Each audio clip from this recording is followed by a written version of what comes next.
And I'm not gonna lie, that my family really didn't support me too much in that decision. Like, they didn't want me to go down that path, so they kept trying to steer me into a different way, a different direction to do another job. But I knew where my heart was, I knew what I wanted to do, and I knew where I wanted to go.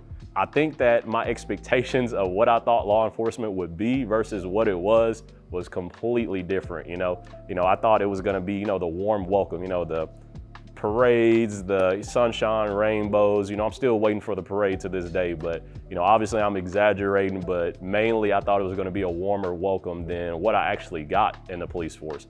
When I put on that uniform for the first time, it kind of just like changed everything in me, from my expectations to my reality. And that reality was I was entering into a profession that had been plagued at times with a lot of allegations of, racial discrimination, excessive force, police brutality. And these are things I had nothing to do with, My first day in uniform, I had nothing to do with these things, But when you put on that uniform, you inherit all of those problems. You inherit everything that comes with it, and that's what I inherited. So when I stepped on the street, I didn't get that warm welcome that I thought I was gonna get. And being a black male in uniform, it came with its own list of problems, being black in blue. It came with its own set of issues, and the biggest issue that I can call out are racial attacks that I got on the police force. And those racial attacks were predominantly from two communities, and that was the white community and the black community.